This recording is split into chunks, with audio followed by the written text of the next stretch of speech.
Welcome to the podcast for Westside, a Jesus Church. We hope this teaching encourages and empowers you to love, learn, and live the way of Jesus. I don't know if you guys realize, someone reminded me earlier today that today being Easter also happens to fall on April Fool's Day, which is a fascinating combination. And I was thinking about that, but I also think it kind of fits, it kind of works when you take into account the ethos of the day and age and certainly the city in which we're in. Because we all know people, friends, relatives, coworkers, who as they look at Easter Sunday, they think, well, it's kind of on par with an April Fool's, right? It's kind of a myth. It's a fairy tale. We all know that people don't rise again from the dead. And sure, maybe Easter has some nice thoughts. Maybe it's an excuse to wear pastel. But it's not historically rooted in any fact. And we see this, I think, all throughout our city, because while I was reading a couple days ago how Portland has now been called the most pessimistic city in America. So we're a city where the glass is always half empty. Maybe we'd like to be optimistic, but we don't think it'll work out. And adding to this ethos is this mindset of, well, the reason we don't believe in stuff like resurrection, April Fools, because well, we're so advanced. We're so progressive. We're cutting edge. I mean, 2,000 years ago, sure, they believed in the resurrection because they believed in anything. They were super primitive and barbaric and superstitious. But we, on the other hand, so the narrative goes, in 2018, well, we've evolved past that. We're so much better. We're so much more intelligent. When you look at our technology, we have things like VR and quantum computers and fidget spinners. I mean, look how far we've come. So of course we don't believe in resurrection. It's 2018. Of course, we've moved past that. Now, what's the problem with that narrative? I'll tell you, first of all, that this idea that we are somehow better than anyone else who has ever lived in the past. C.S. Lewis, I think, put it best. He called it chronological snobbery. In other words, he says, look, we can't just assume that we're better off than those people were, that we're more intelligent than those people were. In fact, I think you can make a compelling argument that maybe we've moved in the opposite direction, that maybe we've de-evolved in certain ways. But that aside, just by act of history, an account of what we see in the ancient world, well, it's just not true. People back then were superstitious, sure, that was part of it, but people today are too. But they were also skeptical. And they asked really, really probing, thoughtful, intelligent questions. They didn't just believe because Paul was telling them to believe or because resurrection was trending on Twitter. No, they had all kinds of questions they're asking. They're wondering too. In fact, 2,000 years ago, there wasn't a framework philosophically or theologically for resurrection. Now, what do I mean? Well, we do today because we celebrate Easter every year. But 2,000 years ago, this wasn't even on their radar. You look at a guy like Homer. Homer, in his writings, he talked about a shadowy existence after death, but no one knew what that was. He didn't even know what it was. It was just some kind of ethereal existence outside of the body. And then you have the Platonists, who they too spoke of the release of the soul. But even the Platonists didn't know what that meant. Then you have the Epicureans. And the Epicureans, their philosophy was predominant 2,000 years ago. And the Epicureans, they said, no, there is no such thing as resurrection. There is no such thing as the afterlife. This life is all you have. You live, you breathe, you die, you're buried in the ground, and that's it. In fact, Epicureans, they used to say, in light of that, just eat, drink, and be merry, because tomorrow you die. In other words, party like it's AD 89. That was the thinking back then. Hey, there's no resurrection. And then you have guys like Maimonides. And Maimonides, he a brilliant scholar and thinker, a Jewish writer, incredible man. And even Maimonides, who's coming out of a framework of belief in God, he said, sure, there will be resurrection someday at the end of all things, but no one believes in resurrection now. Maimonides, he said, quote, if you believe in resurrection now, you are a fool. So the point is, you go back 2,000 years ago, they were skeptical, they were cynical, so why did they believe in resurrection? And that is what Paul is beginning to address here in 1 Corinthians 15, because he knows the cynical culture in which he lived. He knew how people thought both then and now, and he's like, okay, let me give you some reasons to believe, because you're going to believe and follow this Jesus, not because of pressure, some Freudian emotional fulfillment thing. No, you're going to believe in this Jesus because of the compelling evidence. And that compelling evidence, he points out three. Number one, he says there's eyewitnesses. In other words, look verse 6. There's hundreds and hundreds of people who have experienced and seen the resurrected Jesus with their own eyes. If you don't believe me, Paul says, ask them. They'll affirm what I'm telling you is true. And then you have the empty tomb. And this goes back to John chapter 20, where they came to the tomb Easter Sunday morning. They looked inside and he was not there. And what many people don't realize is that the Christian movement could have easily been destroyed. The Christian movement could have easily diminished and disappeared. How? How do you stop the Christian movement from happening if you're living 2,000 years ago? Here's the formula, real simple. Just show everyone the body, right? That's all the Romans had to do. The last thing the Romans wanted in this culture in which they lived, where they're trying to control empire, the last thing they wanted was a group of people going around saying, he is risen, he is risen, he is risen. They're trying to keep things stable, trying to keep things in lockstep with empire. They didn't want Jesus to be alive. In fact, Jesus was the only person in history to have a guard at his tomb to prevent him from getting out. That's how serious they were about it. And even then, they couldn't produce the body. That's all they had to do. He's risen, he's risen, he's risen. Romans could say, well, no, he's not, because here's the body, and he's dead. He's not even mostly dead. He's fully dead. Feel him. There's no pulse. Boom. That would have been the end of the Christian movement. And yet, you can go to Israel today. I was there a couple years ago, and I'm a pastor. I'm like, okay, I've got to see for myself, make sure this is true, because I'm telling all these people these things, and I read these things, and I believe them. And so I go to the tomb, and I look inside. Guess what? He's not there. It's empty. He's alive. And so in the first century, there was an event that happened that so convinced thousands upon thousands of people that he was no longer dead but alive. And Paul says, you got to remember that. And thirdly, and where I want to spend the majority of our time today, their lives were radically changed. This was the biggest proof of all. In verses 7 through 9, Paul says, you got to hear my story. He says, I hated Christians. And you can go to the book of Acts. You can read. He was a persecutor of the church. He despised the church. He hated Christians. He's on his way to Damascus to go throw them in prison. And yet something happened. He met the resurrected Jesus with his own eyes, and he was transformed. Paul goes from being a persecutor of the church to now planting churches. He goes from hating Christians to now full of love. He goes from being the church's worst oppressor and enemy to now he's drawing people into the Christian story. What happened? Paul says, I'll tell you what happened. I saw him with my own eyes. I experienced him, and he's changed my life.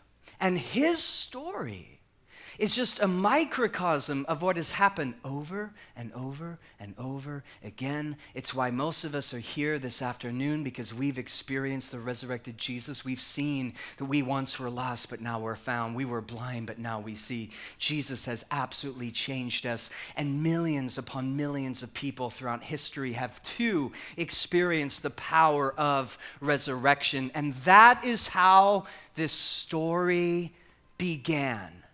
2,000 years ago, Jesus breaks out of the tomb, changing lives wherever his spirit went. There's this sociologist. His name's Rodney Stark. I highly recommend his works.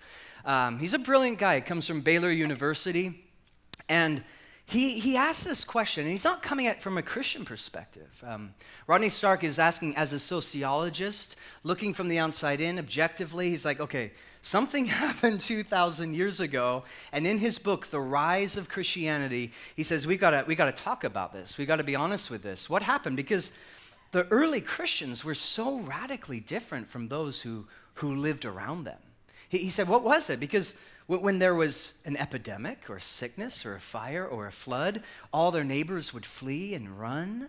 And yet the Christian community, they stayed and they took care of one another, not just one another, but they cared for and served their neighbors as well. Rodney Stark says, why?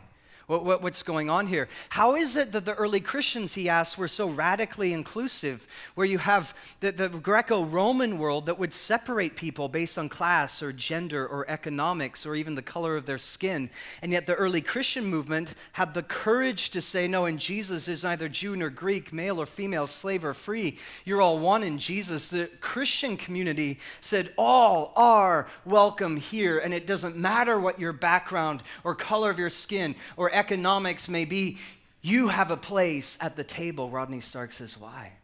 What's going on here? And why is it the Christian community, they were being persecuted and harassed and losing their lives because they insisted that Jesus was alive? You might say, well, big deal. People die for stuff all the time. It's true. People die for all kinds of causes. But listen, you won't die for what you know is a lie, right? Sure, you may die for another cause, but if you know it's a lie, you won't die for that. But the early Christians said, no, we've experienced this, we've seen this, we're going to die for this. Rodney Stark says, why? What happened?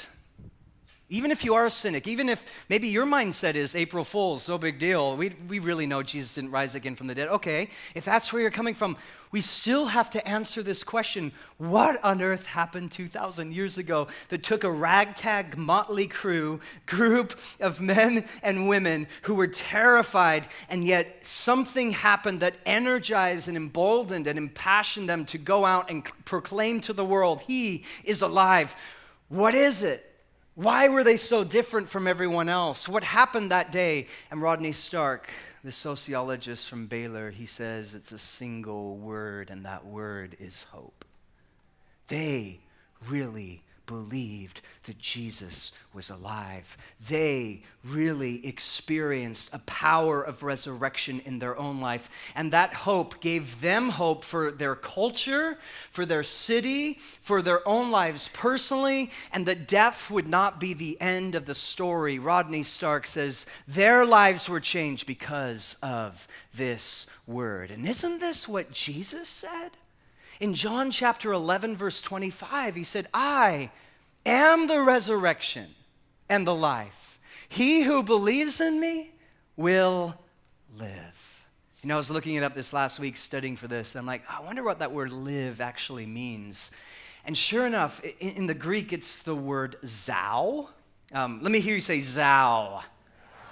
Kind of like tau. Zao, though, this beautiful word isn't just bios, which is another Greek word for life, just breathing. It's not getting by. It's not 9 to 5. Zao is this incredible, beautiful word that speaks of life of flourishing, a life of beauty, a life that's been radically transformed and changed. Jesus says, I am the resurrection. You believe in me? Zao, a new way of being human. And isn't this what Paul is saying in 1 Corinthians 15? Because he begins this chapter and he's like, okay, to a skeptical, cynical culture who struggles to believe, let me give you some reasons for belief. But then he camps on this idea of radical life change. And he says, you need to know that the resurrection is changing lives, and it will change your life too. In what way, Paul? Well, if we had time and 4 hours, we could go through the rest of the chapter. I encourage you, check it out later. But there are 3 thoughts I want to leave with you before we open up the waters of baptism. First of all, Paul says, because Jesus is alive, it means, number 1, that you are set free from your past. And this is one of the most powerful truths of the resurrection. Check this out. If you go back down to verse 17, Paul, he says, if Jesus is still dead, then we're still dead in our sins. But because Jesus is alive, then we are alive too. This is the great news of Easter Sunday, because it means Jesus didn't just die and stay in the tomb. No, he came out of the tomb, which means our past has been buried with Jesus. And when Jesus rose again, we were given a new life. Remember Corinthians? Paul says, if anyone is in Jesus, the old is passed away. All things are made what? New. New life, new vision, new perspective, new hope, a new reason for living. Paul says, the old you no longer has control over you. Do you realize that today? He who the Son sets free shall be free indeed. The way you used to think, the decisions you used to make, the stuff you used to look at online, the words that came out of your mouth. The old you is gone, buried, dead, crucified with Christ. Galatians 5:1, it is for freedom that Christ has set us free. Stand firm then, and do not let yourself be burdened again by a yoke of slavery. I was sitting down with a guy not too long ago, having a conversation, and it seems like I've had this conversation numerous times in the last few years, and it went like this. He's like, hey, Dom, can you pray for me? Okay, what's going on?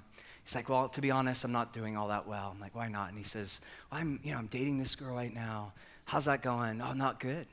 I'm like, oh, why? He's like, she's no good for me. She doesn't love God. She doesn't like to go to church. It's super dysfunctional. We argue all the time. We're making all kinds of moral mistakes. It's just a terrible, terrible relationship. I'm like, why are you dating her? And his answer was so fascinating and so typical guy. He said, Tom, to be honest, she's hot. That was his response. She's just so hot. And I look at him, I'm like, so is hell. and I bring him to this verse. I'm like, he felt a little burned after that. And I brought him to this verse. I'm like, hey, Jesus died and rose again to set you free. Why are you living your life behind iron bars, acting like you're a prisoner? Don't you realize those bars have been blown open?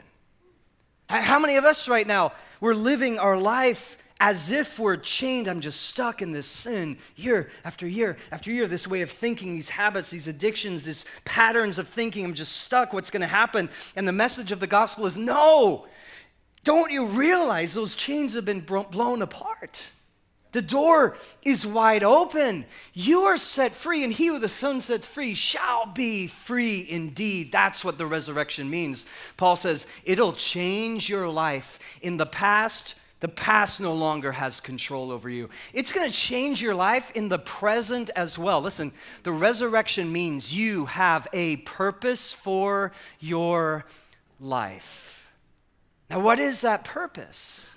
Well, in 1 Corinthians 16, after an entire chapter of talking about the resurrection, 1 Corinthians 15, one of the most mind-blowing chapters in the whole Bible, Paul takes us on this journey theologically, and then he goes into chapter 16, and he's like, okay, what does the resurrection mean for your life today? He says, this is what it means. You have purpose, and what is that purpose? Do everything in love. I've read Corinthians, I've taught Corinthians, and I never actually noticed that verse and the context in which it was in before. After verses of resurrection, he's like, this is how it's going to change your life.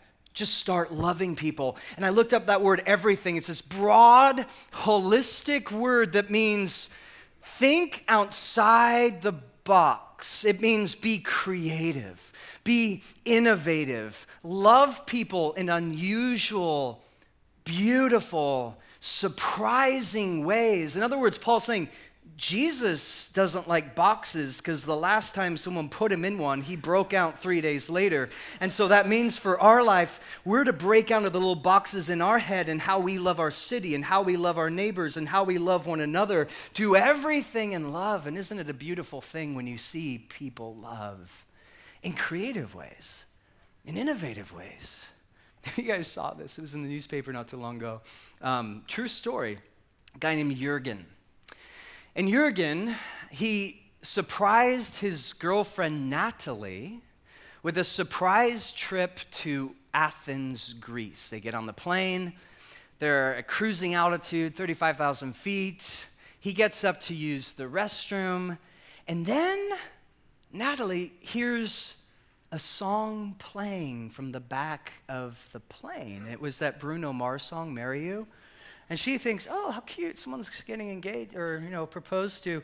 And she turns around, and it was Jürgen who was standing right there. And he gets on his knees, and he's like, will you marry me? And she says, yes. And she stands up, she gives him a hug, and then she looks to the back of the plane, and this is what she saw. It wasn't just passengers on a plane. She hadn't noticed. It was her relatives and friends who had smuggled on that plane, and they're cheering and they're shouting with joy as she's there. She's like, oh my gosh, my best friends are here, and my parents are here. And then he's like, well, do you want to just get married now? She's like, okay. And so they got married. One of these people had brought a box with her wedding dress in it. Someone else had brought a couple rings. There was a violinist on board. There was a master of ceremonies on board. And so they have this whole ceremony. Her dad walks her down the literal aisle. I do. It was done. I love this next picture, just the joy in their face. Here, there's the married couple. Beautiful. So she gets on this plane as a single lady. She gets off the plane as a married woman. Some of you single people right now, you're booking flights to Athens. That's the answer, right? I mean, I love that. I love, it's part of what I love being a pastor, because I get to see crazy, beautiful stories that are lived out in innovative, out-of-the-box, that kind of way. I mean, just the last couple weeks. So it's our 14-year anniversary as a church. And from the very beginning, there's been story after story after story of change, transformed lives. This last week, I heard about a community. Brooke mentioned communities. We have a table out there in the lobby. Heard about a community. They hear about a single woman who's in need, who's going through this economically hard time, whose house in certain areas was falling apart. And the people in this community, they're like, we don't think Jesus is okay with that. And the guys in that community, some of which had a background in construction, they're like, we're going to do something about it. And they spend several days repairing, fixing her house free of charge. Another community, they heard about a village in Zimbabwe. This is just a couple of weeks ago, and they're like, we got to do something about this. There's a bunch of people there who are hurting, and they need just provision. What are we going to do? It's not just sending a check for money. We got to do something more sustainable. And so, true story, you guys built a chicken run, not the movie, but a chicken run for sustainable supply and growth and feeding and taking care of them. Story after story after story. Some of you have a passion for evangelism, and you're bringing people into the church. You're introducing people to Jesus. And this is all because you believe that when Jesus rose again from the dead, it was for a reason. He didn't just rise again from the dead so that we could go to church every now and then. That's not why.